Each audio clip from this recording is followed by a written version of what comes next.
2022년도 제13기 텍스파비스 열린 강좌 진행 순서는 일단 참석자 소개를 하고요. 강좌 대회의 특강을 듣고 기념 촬영, 그다음에 만찬 등으로 진행할 예정입니다.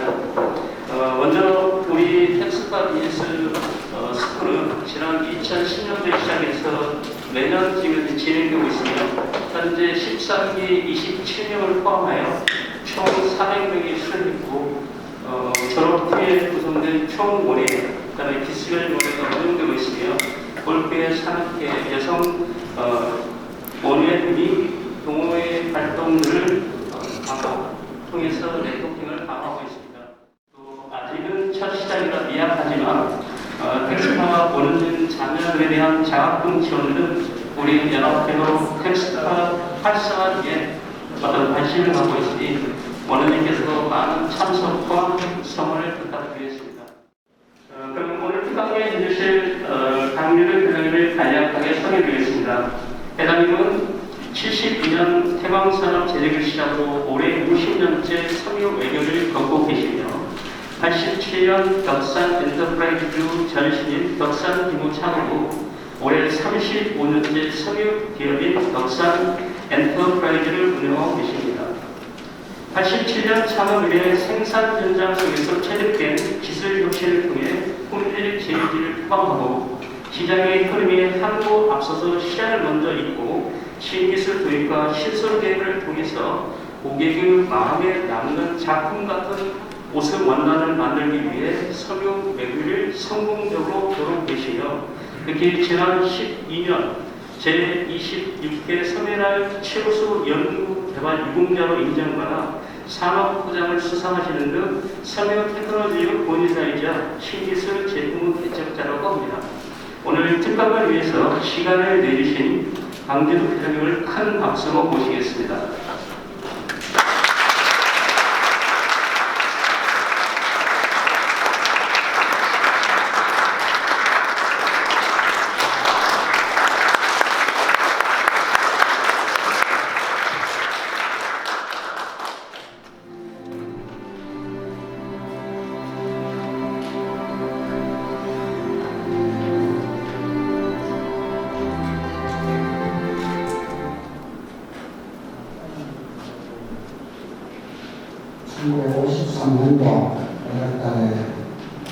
경상북도 조경덕군 달산군이라고 하는 벽청 굉장히 시골에서 태어났어요.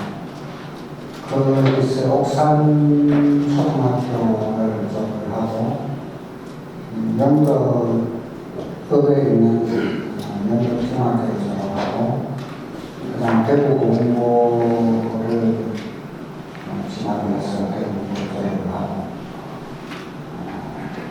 대학갈 때 양평이 도저히 안 돼서 대학을 포기를 하고 부산에 있는 그 태왕산업이라는 회사에 입사를 하게 됐습니다. 그래서 거기서 기모실에서 가공부에 소속된 기모실에서 이제 기술을 배우면서 일 시작을 하게 됐습니다. 섬유에 입문하게 된 공연 태광산을 입사를 하면서 시작하게 됐죠. 근데 주로 이제 그 일반 한편리트와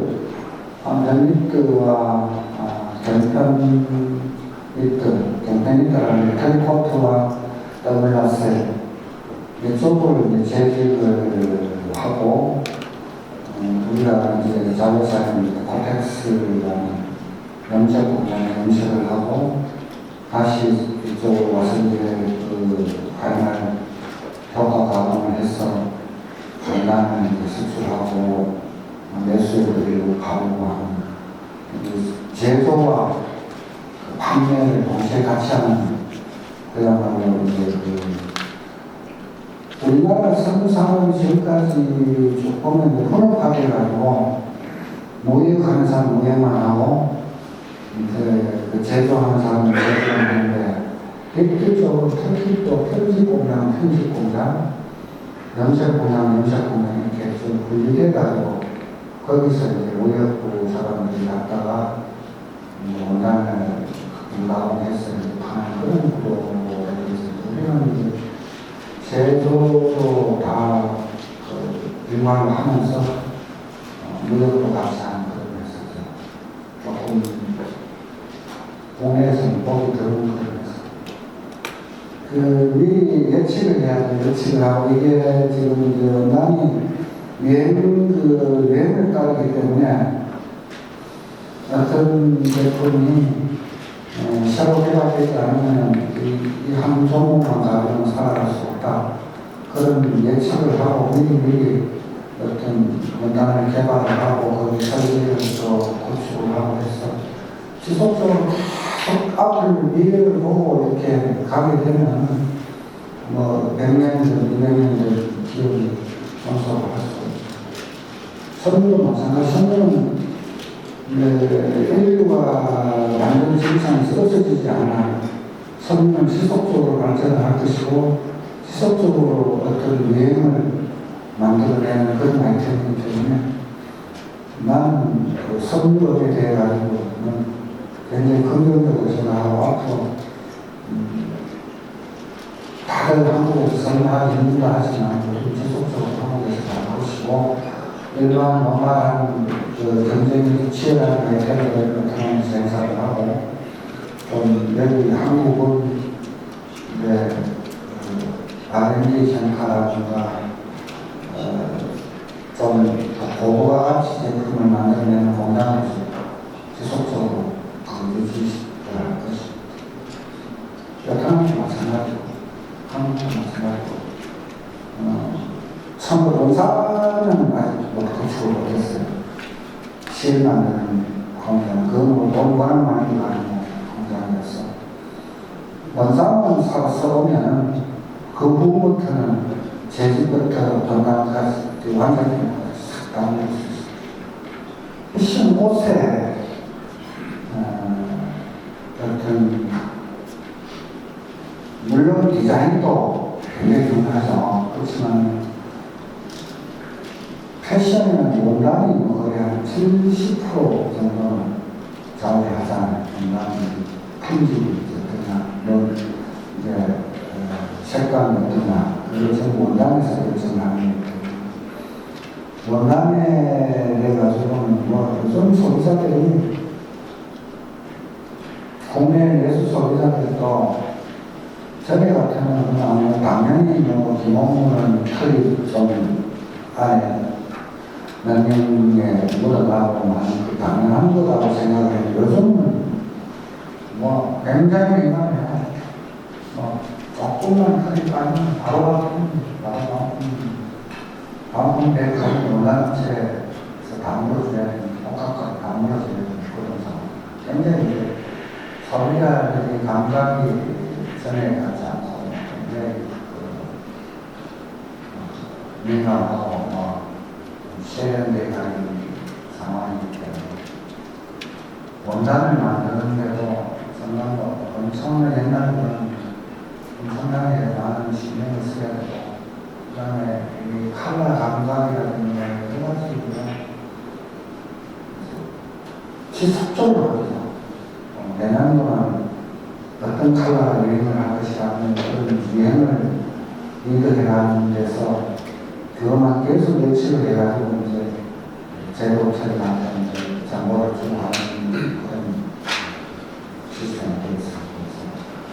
전시회 같은 데 가면 프로젝트 같은 경우는 보면은 이런 디자인이 유행을 할 것이다.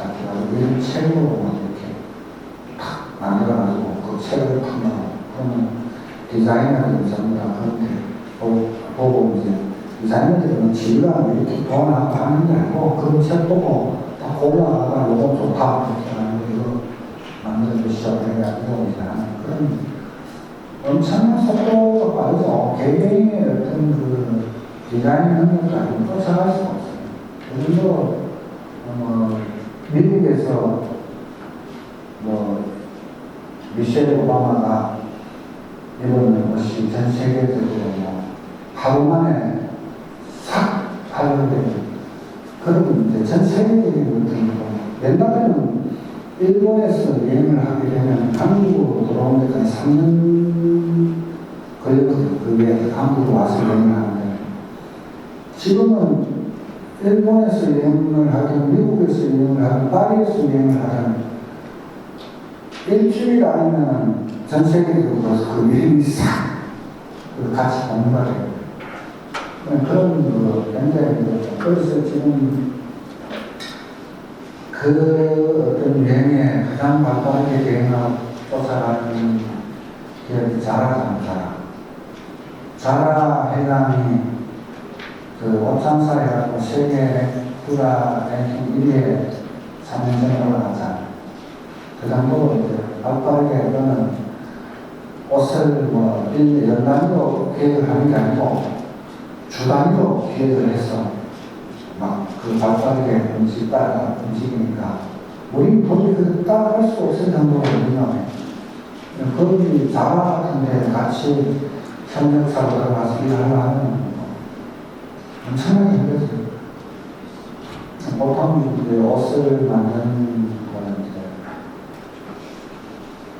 연 단위로 해서 내년도 겨울 옷이라면은 그래서 올해 봄에 다 기획이 끝나서 제품 샘플 다 끝나고 올 이제 내년도 우리가 노스페이스를 잡아주는 벌써 시간이 되는데 내년도 겨울 제품은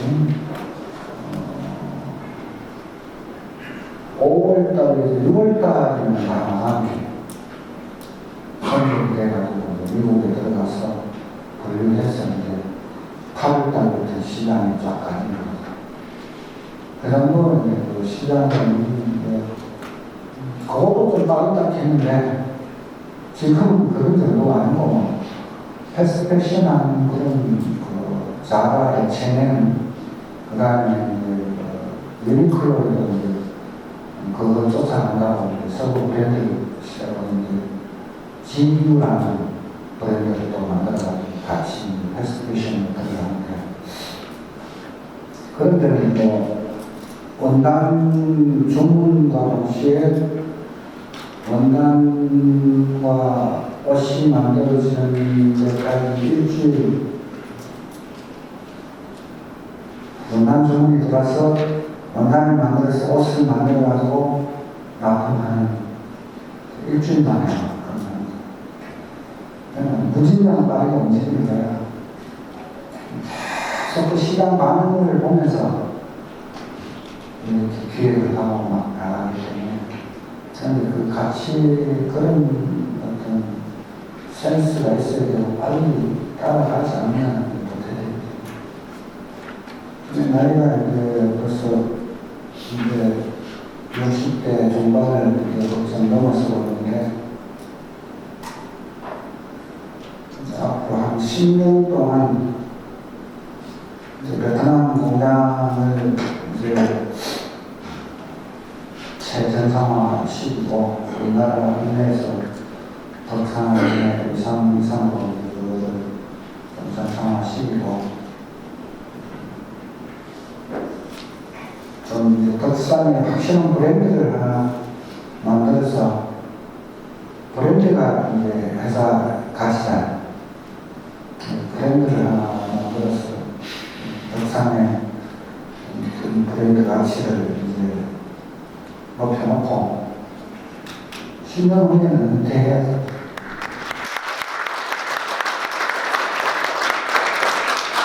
방금 본 영상은 제가 5년 전에 그 한국 공학 할리우드라고 하는 잘 아시죠?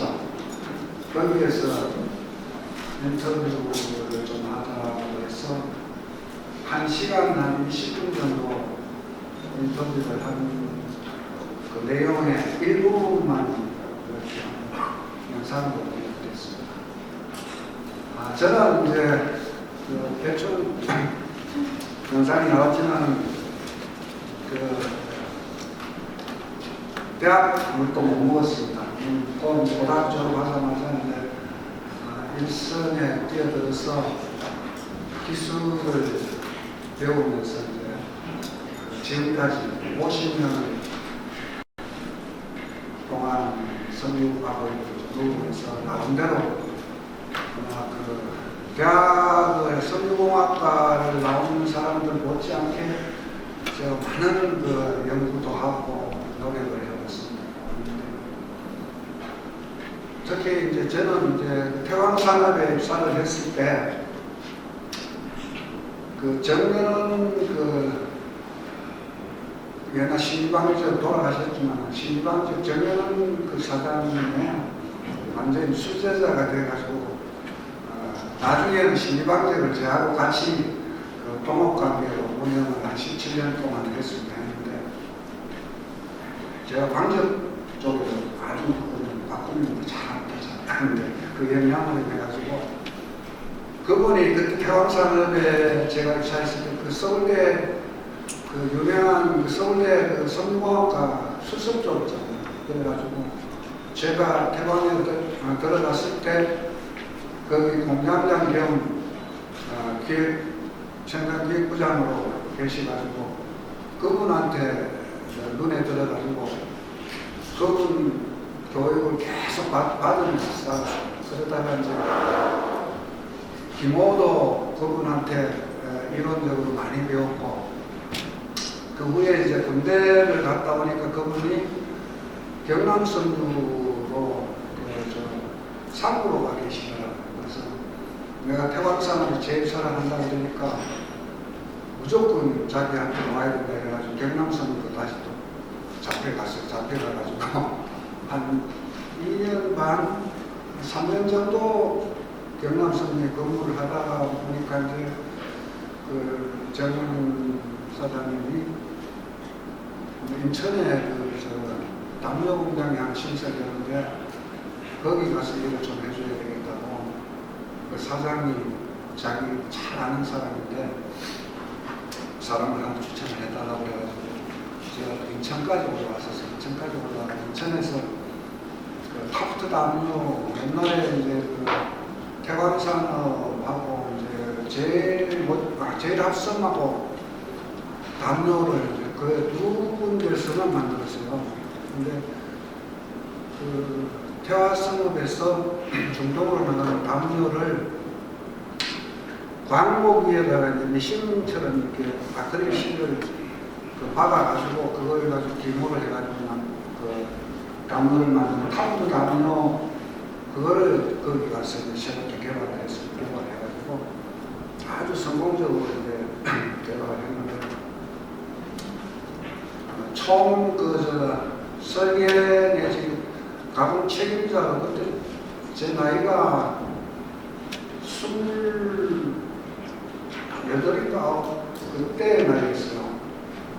우리 내 밑에 부하 직원이 한 70명 정도 되는 직원들 데리고 담요 공장을 해가지고 잘 성공을 했는데 그 사장이 그때 보안사 그 보안사령관 배급을 해가지고 그때 그 해운회사를 하나 큰 우리나라 해운회사를 하나 인수를 한다고 뛰어들었다가 11.6이 딱 터져가지고 11.6 터지니까 이제 도망을 가버렸어요.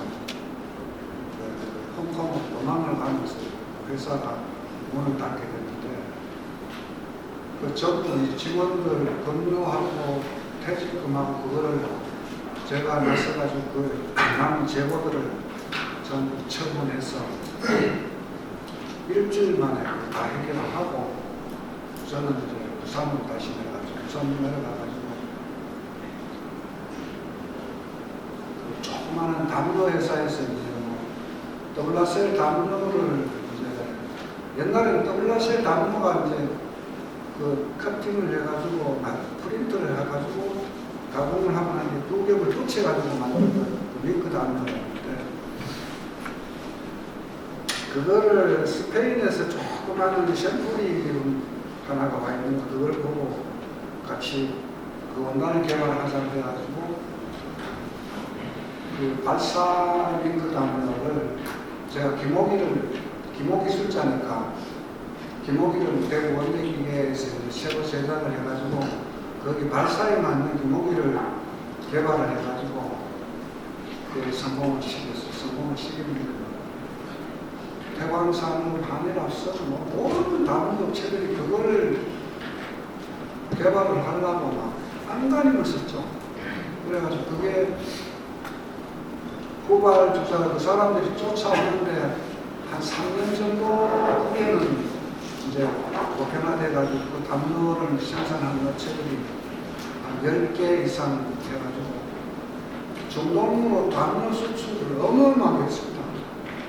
그 일부 업체들은 중국까지 가가지고 그 기술을 가지고 중국 가서 만들어서 수출을 하고, 제가 지금까지 살아오면서 가장 큰 내 개인적인 목적이라고 보면은 그 담요를 개발해요. 그래서 우리나라 섬유 수출에 어마어마한 영향을 끼쳤고, 그게 가장 제 목적이라고 볼 수 있습니다. 그리고 그 다음에 이제 두 번째는 제가 사업을 하기 전에 그 구로동 영진파일이라고 하는 그 하이파일 업체에 그 정현웅 사장님이 거기에 동업 사장으로 가 계시면서 어느 날 저녁에 전화가 와가지고 빨리 올라와야 되겠다 해가지고 왜 그러시냐, 우리 가동부에 스트라이크를 공장에 가서 버렸다. 제가 나이는 그때 어렸지만은 그 직원들하고 같이 합심해서 일하는 그 리더십은 누구보다도 뛰어났어요. 뛰어나고 제가 그때 운동도 많이 해가지고 힘도 좀 있었고 그래가지고 그런 일을 잘하니까 네가 올라와서 좀 수습을 좀 해주라 그래가지고 올라오니까 한참 이제 신선통상하고 오다를 진행을 하고 그 별과 오다를 계속 박아놓고 공장이 오스톱되어 있으니까 완전히 뭐 난리가 났더라고요. 그래서 제가 현장만 한번 쭉 둘러보고 아무한테도 인사도 안 하고 내가 지금 부산에 가서 내가 하던 일을 좀 인수계가 대놓고 올라와야겠는데 이래가지고 부산에 다시 내려가 일주일만 다시 올라와가지고 그때부터 본격적으로 이제 직원들 그때 거의 한 70명 됐어요. 70명 다 모아가지고 설득을 시켜가지고 이제 일주일 후 정도에 정상화를 시켰는데 그때 정사장님이 하루에 13,000만 이상 생산을 해야 된다고, 그러면 우리가 좀 먹고 사는 거 하다 해가지고 내한테 맡기보라고 해가지고 제가 동료를 해가지고 한 달 만에 28,000야드 생산성을 올려가지고 그걸 성공을 시키면서 거기서 정사장님 유럽 출장을 가고 오시면 폴로프레스 하고 쪽팔리면서 돈만한 정보를 하나 갖고 오시가지고 개발해라 해가지고 제가 이제 분석을 해서 편집기도 없으니까 성수동에 나와가지고 편집을 찾아가지고 제작을 해서 일단 하는데 되게 어려움이 많았어요. 한 몇 달 동안은 도저히 물건이라고 할 수가 없는 그런 물건을 만들어내다가 결국 한 6개월 후에 폴라프리스를 정상화시키고 샘플이 나왔어요. 나와가지고 바이어들이 막 그때 이제 막 개발돼가지고 그 미국 말대미에서 그 개발해가지고 막 항상 이제 시작할 때인데 우리가 이제 그걸 똑같이 만들어냈으니까 난리가 난 거죠. 바이어들이 막 엄청나게 몰려와가지고 샘플만 해가지고 몇만 가드를 했어요. 그러니까 하는 중에 그 오다를 성사시키기 전에 회사가 화재가 나고 있어요. 화재가 나가지고 완전히 전소가 돼가지고 저도 그때 화재 현장에서 죽을 뻔했어요. 죽을 뻔했는데 어쩌다가 제가 소방관한테 자꾸 끌려와가지고 탈출해가지고 살았는데 너무 아까운 거야 이게 아이템이. 그때 정영민 사장님은 또 동업관계에 또 동업사장하고 트러블이 좀 있어가지고 회사를 그만두고 나가셨어요. 나가시니까 이제 김호기하고 뭐 기계를 사주냐 이거 계속 좀 하겠는데 기계를 안 사주는 거예요. 그렇다고 내가 돈이 있어서 기계를 사가와서 없는 거고 아이템이 너무 아까운데 이것만 내가 하면은 정말로 회사도 그렇고 나도 그렇고 성공할 수 있다 이래가지고 아무리 졸라도 그거는 안 해줍니다. 그래가지고 이거를 버려서 내가 나가서 누구 도움을 받는 간에 나가서 내가 직접 한번 해봐야 되겠다. 이래가지고 회사 사표를 내고 86년도 5월달에 회사를 그만두고 나왔어요. 나오니까 또 돈도 없지 뭐 막연하더라고요. 김호기를 한 대 그때 630만 원인가 주고 한 대를 맞추고 그 정여원 사장님이 또 그 같이 개발한다고 하다가 성수동에 조그마한 공장을 하거든요. 내가 일요일 날 와가지고 그 같이 이제 개발을 하다가 신부강제로 뉴스를 해가지고 같이 갔대요. 거기에 사용하는 김호기 한 대 이제 빌리 바닥 해가지고 김호기 두 대를 가지고 이제 사업 시작을 하게 됐죠. 게다가 이제 내가 직장 생활을 하고 난 뒤에 내가 돈을 퇴직하면서 돈을 쫙쫙 걸려서 다 3,700만 원 주는 가족들 먹고 살아야 되니까 내가 1,600만 원 가지고 내가 사업을 시작하겠다. 나머지 가지고 이제 마누라고 저기 광명시장 안에다가 조그마한 이불 가게를 내주면서 내가 이불을 공급을 해줄 테니까 내가 다른 것은 못 가니까 이불을 어디서 사든 공급을 해줄 테니까 이거 가지고 장사해가지고 먹고 살아라. 나는 몇 년 동안 지금 돈 못 받아준 데리고 시작을 했는데 하고 나니까 뭐 이불이 그거 뭐 한 장 팔아가지고 생활비 못해 써버리고 두 장 팔아서 생활비 못해 써버리고 그러니까 한 1년 만에 1년 정도 되니까 이게 가게가 바닥이 나버리는데 그래 이거는 제법 치고 그러다 보니까 사업을 한다고 그러니까 거기에 살다가 저기 청호동 광명시에 살다가 청호동 이사를 가면서 아무것도 없잖아요. 돈이 없으니까 이제 월세를 해가지고 월세 보증금 뭐 그때 한 1년 만인가 내고 월세를 들어갔는데 지하에 월세를 들어갔는데 그것도 뭐 몇 달 동안 가다 보니까 이제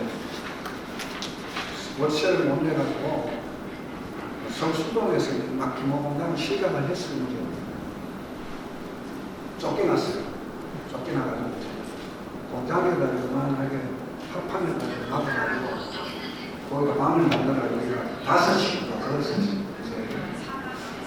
살았어요. 한 2년 정도 살았어요.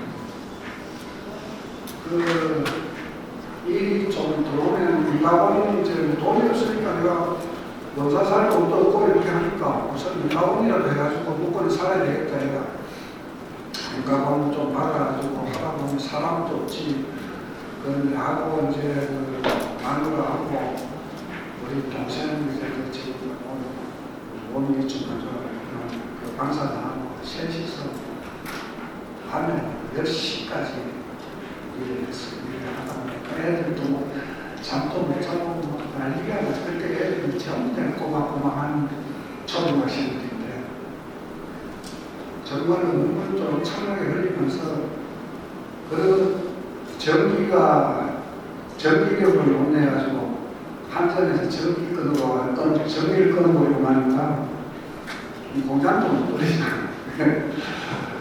정말로 그런 어려움을 겪으면서 살았는데 이제 다행히 내 친구들한테 야 돈 200만 원만 좀 밀려달라고 뭐 하니까 제가 이제 공고 건축과를 나왔으니까 그때 당시에 이제 우리 친구들이 고등학교 후배들인데 중동 사우디가 돈을 많이 벌어가지고 집도 나는 상상도 못하는 45평짜리 아파트를 사고 4천만 원에 가는 친구들이 보고 있어요. 그 친구한테 돈 200만 원 좀 빌려달라고 하니까 며칠 있으면 대체를 하고 전화를 했는데 한 말로 거절을 당하고 그래서 피눈물을 흘리면서 살았어요. 그래서 그러다가 일본에서 이제 샤기 오다라고 이제 그 아크릴 생산을 거쳐가지고 기록을 하는 건데, 그 오다가 이제 지금 펜코에서 그 오다를 가져와서 개발하게 돼가지고 포리샤를 채우고 포리샤 살 돈이 또 없잖아요. 그 어떻게 그 친구한테 좀 사전을 해가지고 포리샤를 중고학교 사가지고 그렇게 기사에 생각해서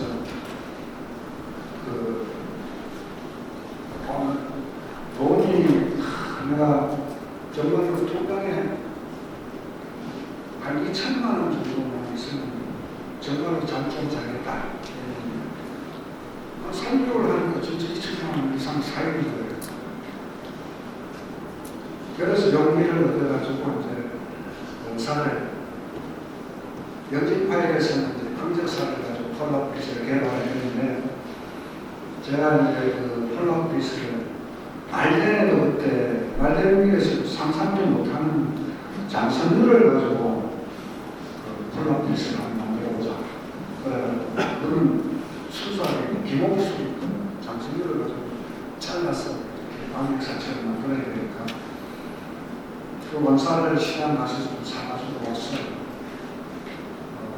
했는데 만족스럽게 그래 요새는 지금 없어졌지만 코브라 스포츠라는 그때 막 이제 아웃도어 시작할 때 거기서 원단을 좀 한 3,000달러만 좀 만들어달라고 해서 3,000달러를 납품을 했는데 필리핀이 셰프니 뭘 하게 돼가지고 제가 개발을 해가지고 한 5번을 왔다 갔다 했어요.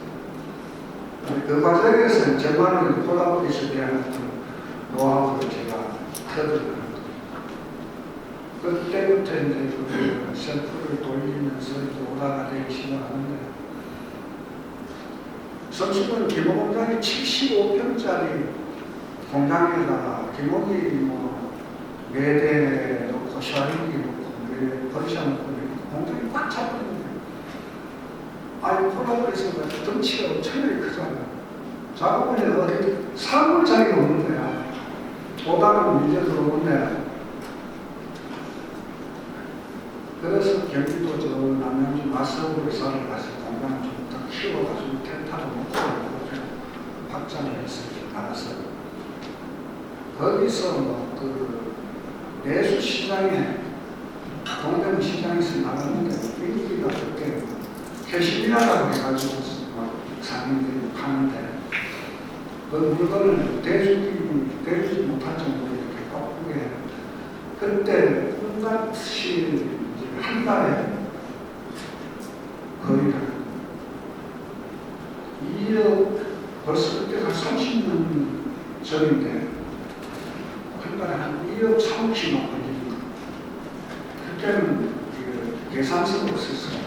동경 시간에 반죽하는 달에 세금이 오고 그때 기반을 잡아가지고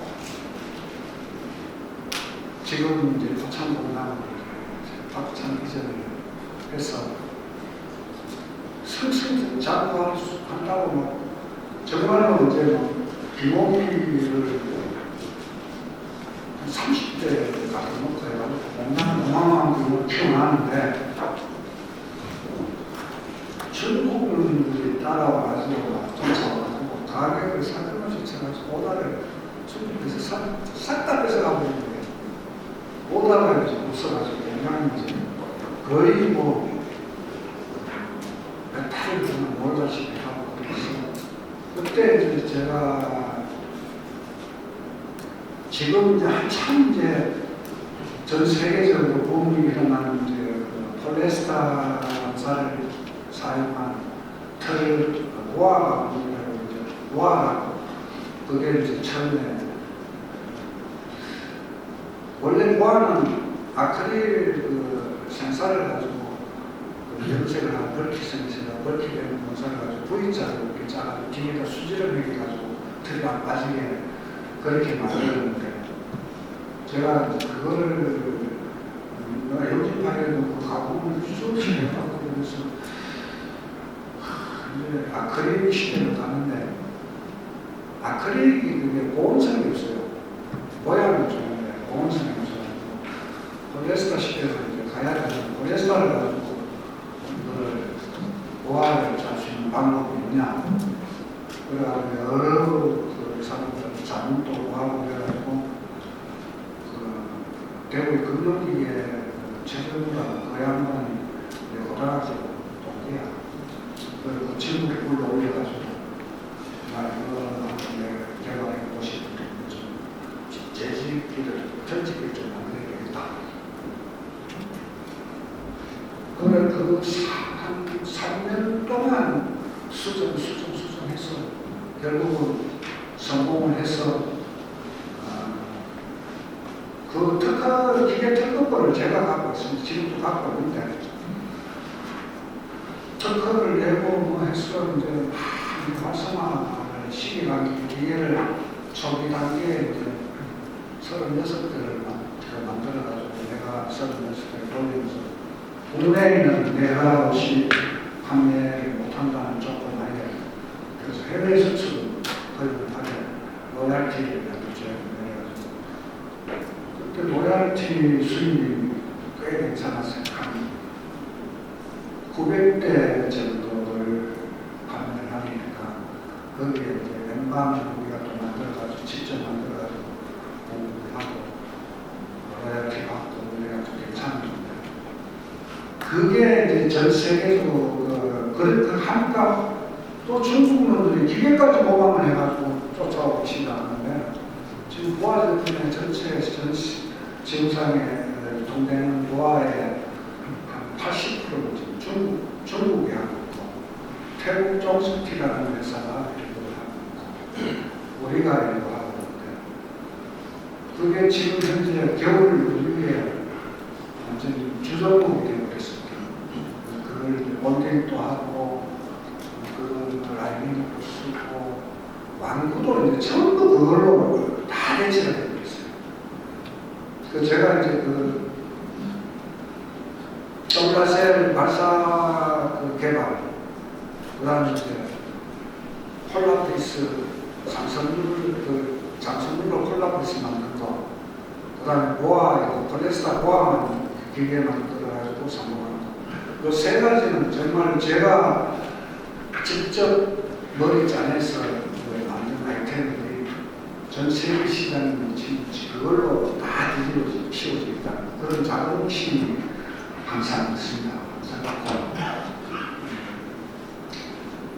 저는 뭐 지금 오늘 말도 더듬고 뭐 제대로 못하지만 엔지니어로 50년을 살아오면서 지금도 길거리 가다가 이제 원단이 좀 특이한 게 옷이 있으면 쫓아가서 그걸 열심히 보고 해가지고 그걸 부분 같은 밑으로 재현을 한번 시켜보자 해가지고 노력을 하는 그런 엔지니어면서 이제 개발을 회사에 회장이 아니고 실질적으로 개발자 만든다. 그래서 제가 베트남 출장을 하는 것도 어떤 그 이슈가 있을 때뭐 도저히 그 셔틀을 보내는데 안 나온다고 해서 잠시 출장 같은 늘 일 때문에 쫓아가서 제가 가면 일주일만 해결을 해요. 모든 이제 개발하고 개발이라는 게 직접 이제 뭐 제가 아까 세 가지 정도 개발이라고 봐야 되고 중국이 워낙 이게 틀적으로 여기 작업을 많이 하다 보니까 바이어들이 들고 오는 그 셔틀들이 같이 해가는 셔틀들이 전부 중국 건강 중국 건강 그 개발해가지고 쫓아가는 게 더 힘들어요. 직접 우리가 개발하는 게 더 힘들어요. 걔네들은 우리가 중국에 제가 이제 기계 그 제작 회사도 가보고 원단 염색 공장도 가보고 이렇게 하고 우리가 지금 상상할 수 없는 그런 그 세계예요. 우리가 지금 염색기 한 30대 정도 갖고 있는 염색 공장, 국내에서 가장 큰 염색 공장에 속합니다. 그래서 중국에 가면 그 염색기가 500대, 800대 이렇게 가지고 그 중국을 우리가 어떻게 근데 그렇지만 그 중국도 이제 무너지기 시작하고 있습니다. 무너지기 시작하는 게 미국하고의 갈등, 그 다음에 이번에 그 코로나 봉쇄 때문에 중국이 지금 내수 시장이 완전히 아주 아작이 났어요. 내수 시장에 워낙 옷이 안 팔리니까 지금 전 세계 그 몇만 방적 공장들이 재고가 어마어마하게 쌓여가지고 지금 방적 공장들이 전 세계적으로 지금 다 무너지게 돼 있어요. 그래서 여러분들도 면을 많이 취급을 하시는 분들은 그 예의주시하면 반드시 면사값이 뭐 한때는 2불 7, 그 코마 30수가 1불 75까지 떨어졌던 그 코마 30수가 5불 50까지 치솟고 이렇게 됐는데 그 지금 현재는 보니까 한 4불 중반 정도 지금 가고 있는데 조만간에 아마 그 면사값이 폭락을 할 가능성이 굉장히 많습니다. 중국에 옷이 안 팔리면 재고는 쌓이게 돼 있고, 그래서 저도 베트남 이번에 가서 이제 그걸 대비해서 그 베트남 면사를 하루에 한 3만 킬로씩 소비를 하고 있는데 작업부터 준비를 좀 철저히 하라고 했어요. 이런 면사가 이제 폭락을 하게 되었습니다. 그때 면사 학부를 1년치 정도 준비를 하고 있습니다. 어쨌든 지금 이제 그런 부분이 있고 석유가 한국에서 좀 석유 제조를 한다는 자체가 정말 이제 우리도 이거를 해야 되나 말아야 되나 그런 고민을 지금 하고 있습니다만 그래도 해야 됩니다. 그래도 왜냐하면 전 세계 뭐 무슨 그 반도체 빼고 반도체 그런 자동차 이런 거 빼고 그 중소기업들이 자동차 만들 수는 없잖아요. 반도체 공장 만들 수는 없잖아요. 거기에 납품하는 대기업에 납품하는 이제 그 부품 회사들, 자동차 부품, 모터 시장의 전자 부품 이런 회사들 우리 산하고 비교를 하면 정말 불쌍하게 살아요. 우리 베트남에 우리 그 공장 바로 옆에 이제 자동차 조향장치를 만드는 그 회사가 있어요. 걔네들이 지금 중 공장, 베트남 공장, 한국 창원 공장에서 세 군데에서 한 매출이 2조를 하는 회사예요. 2조를 하는데 들여다보면 우리 덕산만큼도 못 벌어요. 그리고 이 전자부품 내 친구들 중에 별 사람들 스피커 만드는 회사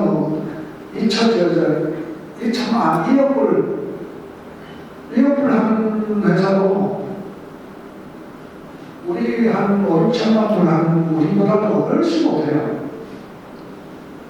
아직까지 지구상의 모든 아이템 중에 그래도 해볼 만한 업종이 석유고 부가가치가 가장 높은 게 석유입니다. 그래서 이제 한국에서는 이제 제일 문제가 이제 인력수 문제가 제일 문제인 것 같은데, 옛날 제가 처음에 공장을 시작을 했을 때 딱 이런 현상이 벌어졌어요. 사람이 없었어요.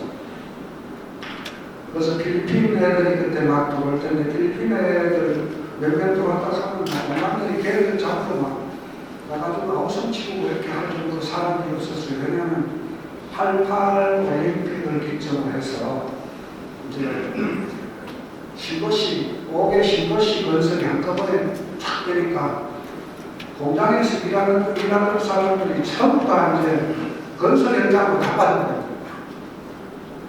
공장에서 거기 가면은 열흘만 일하면은 공장에서 일하는 거에 몇 배를 버는데 공장에서 일할 리가 있습니까? 지금 이제 우리나라 인력이 없어가지고 다행인데 좀 더 어려워서 일단 된다고 생각합니다. 저는 좀 더 어려워지면은 대학 나온 사람, 대학 뭐 지방에 뭐 이런 또 그런 대학만 나오면 머리에 막 그 뭔가 꽉 차가지고 공장에 가서 일을 안 하려고 그랬는데 대학 졸업자들도 현장에서 일할 수 있는 그런 여건이 반드시 찾아오고 정부에서도 어떤 그 외국인 인력 문제라든가 이런 부분은 반드시 손을 보지 않으면 우리나라 사람이 다 붕괴되기 때문에 저는 그 반드시 인력 문제는 어떤 식으로 해결될 것이다. 너무 비관적으로 생각하지 마시고 우리가 좀 희망을 가지고 앞으로 계속 좀 연구 개발하고 하면 선물만 그 장사가 없습니다. 옆에 한번 쭉 한번 둘러보세요. 선무하는 사람들 그래도 제일 잘하는 사람. 편집기 한 40, 50대만 가지고 편집 공연 하는 사람들이 이 언니 뭐 술을 마시다 하면서 다 벤치 뿌리고 다니고 그래도 선무가 아직까지는 해볼 만한 사람이다. 희망을 가지고 살고 그렇지 특히 이제 인플레이션 오늘 보니까 뭐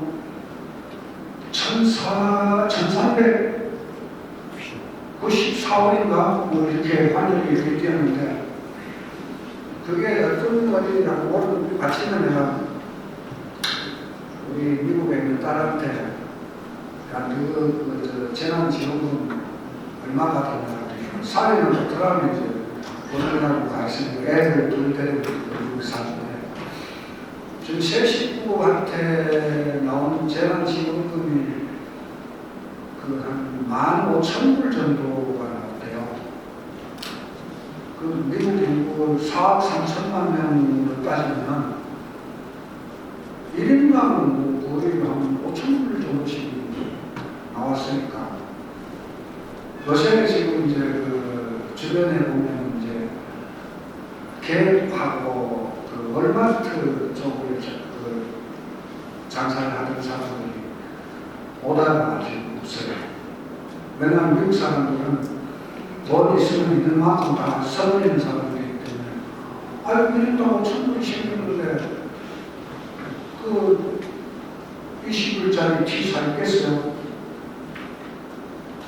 그 100불짜리 사고 고가종을 하는 데는 일이 더 늘어나고 있어요.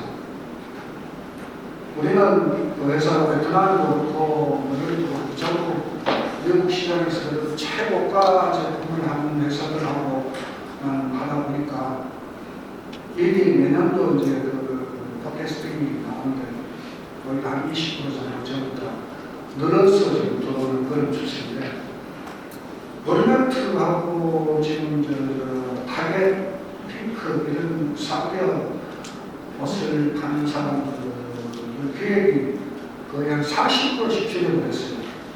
그러니까 이제 갑자기 뭐 일이 탁 떨어져가지고 베트남에 이제 원단 회사들도 그렇고 공개 회사들도 그렇고 주 3일 근무를 지금 하는 그런 시점입니다.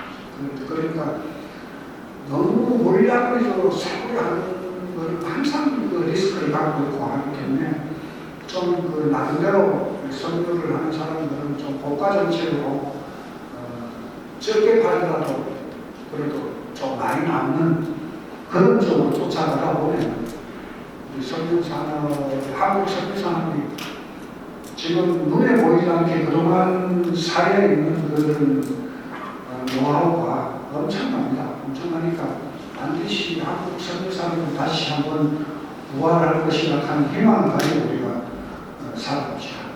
제가 오늘 무섭게 이렇게 얘기를 했는데 저는 원래 이제 워낙 백촌에서 태어나서 제 나이가 70인데 정말 우리 동네가 이렇게 자고 일어나면 하늘하고 하늘밖에 안 보이는 산하고 하늘밖에 안 보이는 그런 동네에서 태어나가지고 제가 자동차를 구경한 지가 한 초등학교 5학년 때 이제 삼판을 GMC 화물차 그걸 제일 먼저 봤고 그 무렵에 이제 버스가 하루 한 번씩 다른 버스를 그래서 동네 애들이 막 버스 올라오면 그 버스 차 구경한다고 동네 길에 다 나올 정도로 그렇게 했던 시절이 있었어요. 그렇게 하고 보릿고개라는 그걸 겪으면서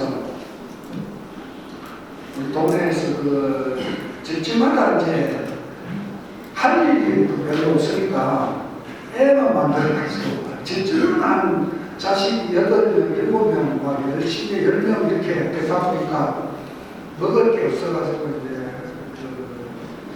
엄마들은 엄마는 굶어주고 자식은 뭐라도 먹여가지고 자식들을 키우고 그 엄마들이 얼굴이 텅텅 부어가지고 부항이 와가지고 그렇게 해서 젊은 엄마들이 죽어나가는 제 어릴 때 한 여러 명을 봤습니다. 특히 경상북도 북부 지역은 지금도 가장 우리나라에서 도로 사정으로 가장 나쁜 지역이 그 지역입니다. 어쨌든 그 벽촌에서 태어나서 내 막내 동생이고 많이 있습니다. 막내 동생이 태어나기 전에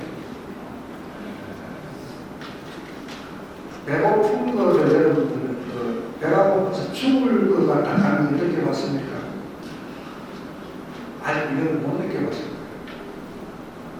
저녁에 이제 월급을 이제 밀가루 배급을 받아가지고 월급을 봄에 나무에다 말려놨던 그 나무에다가 수제비 몇 개 띄워가지고 그거를 어린 애들이 한 대씩 먹고 나면 전부 물이잖아요. 먹고 나면 배가 올라가지고 숨을 못 쉴 정도로 이렇게 하다가 아침에 자고 나면 허기가 져가지고 기지도 못할 정도로 이렇게 땀이 들고 하는 그런 겪으면서 살았고, 그 다음에 저는 이제 초등학교 3학년 때부터 지혜를 지어주고 산에 나무도 하고 다니고 소금에 기억되는 것도 하면서 공부할 시간이 없었어요. 공부를 어떻게 해요? 우리가 초등학교 동기들이 64명이 졸업을 했는데 중학교 진학을 딱 4명 진학했어요. 4명이 진학을 하고 그 중에 고등학교까지 가는 건 제가 유일합니다. 유일하고 머리가 좀 있어가지고 시험 치면 붙으니까 그래서 겨우겨우 고등학교까지 졸업을 했는데 그래가지고 지금 이렇게 여기까지 왔지 않습니까? 그런데 저는 요즘 생각을 하면 내가 그때 억지로가 우리 아버지가 대학 안 간다고 나무라고 이렇게 했는데 그때 대학을 갔더라면 내가 지금 내 나이에 공무원 되지 이제 노동쟁이 하다가 이제 은퇴해가지고 어떻게 살고 있을지 참 상상을 해보면 내가 그때 대학을 포기하고 기술 쪽으로 나간 게 지금의 내가 고백하는 식이지 않으리라고 생각하는데 모든 세상 사는 거는 물론 최고가 되는 것도 중요하지만 인생 살이 그냥 조금 초반에 고생스럽고 하더라도 나중에 노년이 좀 편하고 노년이 이제 행복하면 그게 가장 잘 사는 거라고 생각합니다. 지금 앞으로 10년 후에는 이렇게 서서 얘기할 수가 없어요. 사람 사는 건 똑같이 뭐 자기가 건강 관리 잘하면 100살까지 산다. 100살까지 사는 게 아니에요. 100살까지 걸음도 못 걷고 누워가지고 100살까지 사는 말입니다. 그러니까 어쨌든 여기 계신 분들도 이제 뭐 연세들이 이제 다 들어가고 이제 사업도 이제 뭐 어느 정도 자리가 잡히고 이렇게 하실 건데 하다 보면 또 사업이라는 게 그 때가 옵니다. 때를 잘 잡고 그때 저는 제가 강조하고 싶은 거는 사업에 가장 중요한 것은 이제 신용과 그 타이밍이라고 자꾸 거기에 투자를 하고 하는 사람만이 성공할 수 있습니다.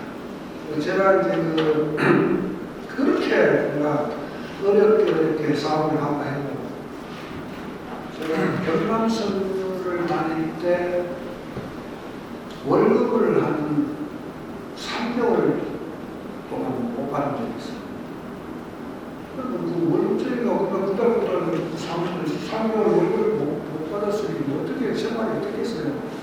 그래서 그런 거를 보면서 내가 사업을 하면 내가 어떤 짓을 해서라도 내가 직원도 월급만큼 내가 단 하루도 안 밀어주겠다. 그 다짐을 하고 사업 시작을 해서 지금까지 우리 직원들 월급을 단 하루도 밀어본 적이 없습니다.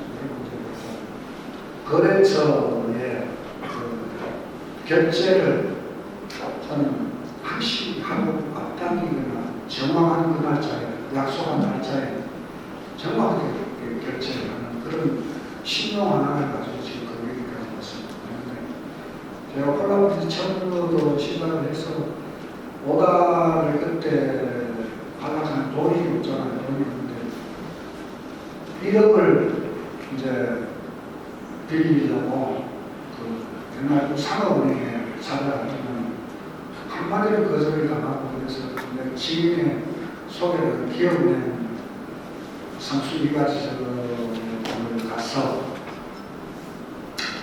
1억 물려금 1억을 이렇게 해서 다 물어놓고 그 1억을 가지고 이제 하다 보니까 원사 살 돈이 이제 부족해서 그때 콜라보에서 보면 조그만하게 하면서 내가 매출을 100억까지 했었어요.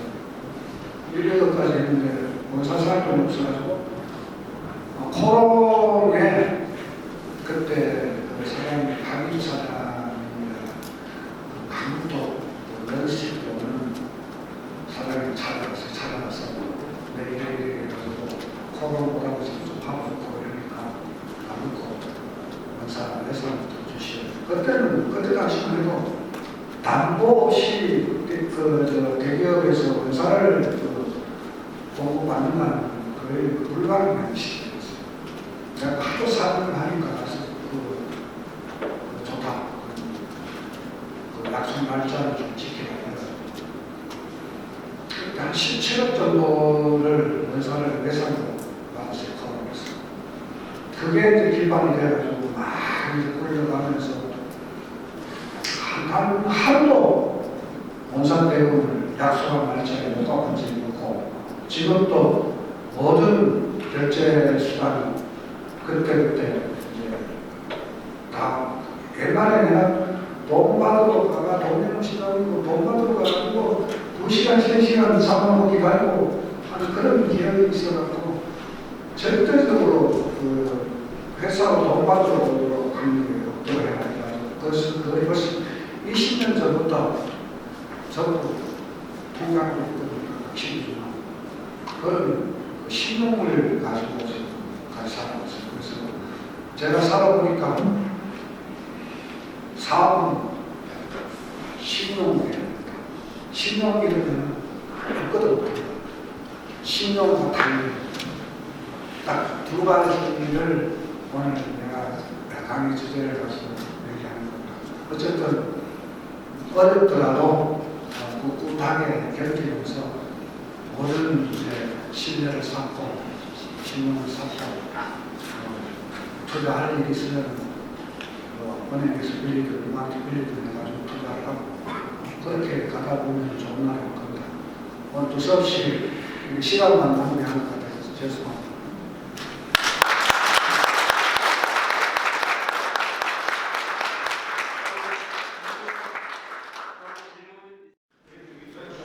아까 그 5년 전에 인터뷰하신 영상을 보면 그 베트남에서는 가격 경쟁력이 떨어지는 제품들 이런 제품들을 이제 생산을 하고 계신다고 하셨고 국내에서는 부가가치 있는 제품만 생산하신다고 하셨는데 5년 후인 지금은 국내에서 생산하는 비중과 베트남에서 생산하는 비중이 어느 정도의 차가 있는지 한번 말씀 드리고 싶습니다. 글쎄요, 지금 이제 솔직히 우리가 그 베트남에 진출하면서 스리랑카 회사의 하이드라마니 그룹이라고 스리랑카의 3대 제휴를 하는 사람들인데 거짓말로 어떤 투자 약정을 서로 맺어가지고 거기 애들이 이제 그 원당 공장을 그때 우리 공장 옆에다 구축을 하면서 원당 공장을 만든다 하기에는 뭐 기술도 없는데 우리하고 같이 하자 이래가지고 우리가 원당 공부를 하고 이런 거 공개를 하면 되잖아 이래가지고 이제 그걸 협약을 맺어가지고 그 회사가 그 회사 운영이 130년 된 회사입니다.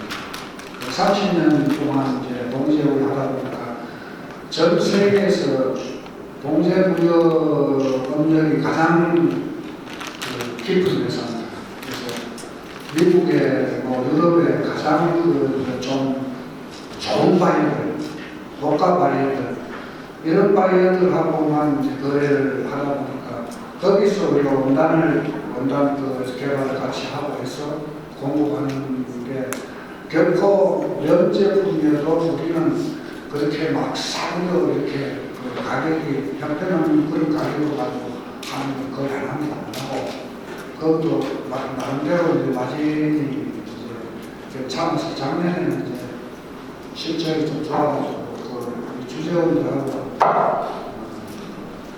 간부들한테는 그 상여금 200% 지급을 하고 베트남 현지 베트남에 진출하는 제 중에 연말 상여금 200%를 지급하는 회사는 없을 겁니다. 그렇게 하고 괜찮습니다. 괜찮고 한국에는 전에보다 자본량은 오히려 줄었는데 수익성은 오히려 더 올라가는 고가 제품들이 많이 올라가는 그런 구도가 돼 있어서 아마 작년에 그 선유업계 대기업을 제외한 선유업계 중에서 우리가 아마 수익이 가장 해볼만 해요. 요새는 사는 것 같아요.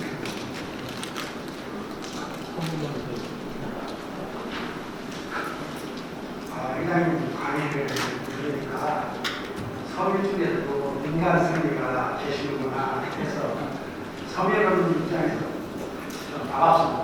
그리고 선배님들이 이렇게 잘 끌어가 주셔서 이렇게 뒤에 따라가는 저로서 무대에 있는 것에 대해서는 반갑고요. 한 가지 질문을 드리면 사실 지금 현재 우리가 받아서 최종적으로 유효한이라고 할까요? 마지막으로 선적까지 자기가 급하게 주문하면 얼마나 대응을 해야 할까 하니까 급한 어느 정도에 빨리 끝낼 수 있다는 거 그거를 어떻게 지금 우리 노스페이스 바이어는 미리 그 사전 예측한 내년도 이제 뭐 캐스팅을 굉장히 일찍 줍니다. 7월 달이면 내년도 포캐스팅을 줘가지고 대응을 할 수 있도록 그렇게 지금 하기 때문에 우리가 사전에 캐스팅 오자마자 이제 생지 준비를 하고 그렇게 해서 대박이를 맞추는 데는 뭐 전혀 문제가 없이 하고 있습니다. 마지막으로 제가 이제 여기 계신 분들한테 궁금한 생각을 중에 하나를 질문하겠습니다. 전에 일단 만나신 자리에서 제품에 대한 그 원가를 한번 말씀을 하신 적이 있어가지고 제품에 대한 그 원가가 원사가 차지하는 비율이 22% 정도 된다고 말씀을 하고 있었거든요. 네, 지금 이제 우리가 현재도 좀 고가 원단들은 이제 마진폭이 굉장히 좋습니다. 좋아가지고 폴리에스터 원사가 전체 원단에 차지하는 비율이 22%, 25% 되는 품목이 많습니다. 많고 면 같은 경우는 실질적으로 공정이 단순하고 그렇게 하기 때문에 베트남에서도 면이 차지하는 원사가 차지하는 비중은 65%에서 70% 정도 돼요. 그런데 면은 잘하면 조금 낮고 조금만 삐끗하면 적자라는 그런 아이템. 그 면은 누구나 할 수 있는 그런 아이템이잖아요. 그러니까 아무나 편집기만 있고 염색기만 있으면 그냥 짜가지고 삶아서 그냥 바로 택배 쳐가지고 충분만 잡아가지고 나가면 되는 게 이제 면제품인데 우리가 하고 있는 제품들은 기모하고 브리시하고 또 공정이 엄청나게 복잡해요. 한 15공정 정도씩 거쳐가지고 이렇게 만드는 제품이기 때문에 그런 거를 이제 각 공정 간에 이제 비용을 산출해서 대우가 계산을 하기 때문에 이제 원자재 비중은 낮아도 우리가 회사의 부가가치가 많이 이제 남는 떨어지는 건 아이템들 한국에서는 지금 거의 흡수만 하고 있습니다. 제가 이제 그걸 말씀드리는 거는 이제 여기 많은 회원들이 희망되는 폴라버스는 이제 거의 그야말로 배시간 아이템이 돼가지고 폴라버스는 가격을 그렇게 안 됩니다. 폴라버스는 원자재가 차지하는 비중이 거의 50% 넘어요.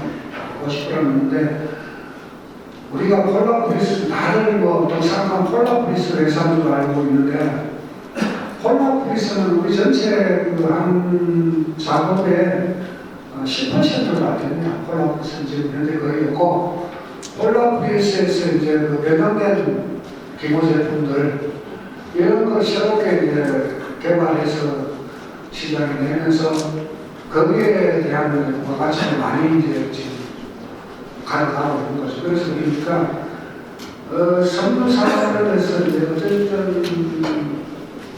공장을 세종을 하려면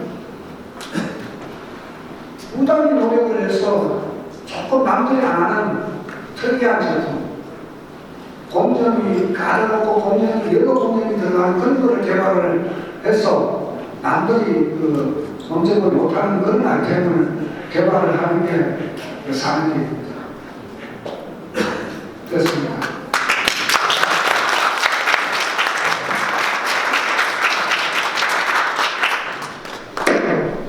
네, 질문이 더 이상 없으면 이것으로 특강을 마치겠습니다. 일단 특강에 의해주셔서 감사하고 청문회에서 자그마한 선물 준비가 있습니다. 이번 임대빈 회장님께서 점을 전달드리겠습니다. 아니, 거창한 선물은 아니고요. 그냥 이건 저희 후배들이 직접 제 공장에서 생산한 제품입니다. 이거는 저희 회사에서 생산한 폴 가먼트 제품입니다.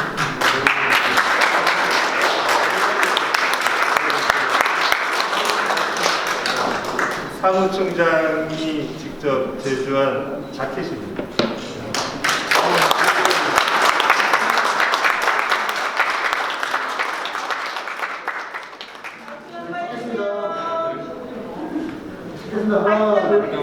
파이팅! 파이팅! 전부 다 치겠습니다. 하나, 둘, 파이팅!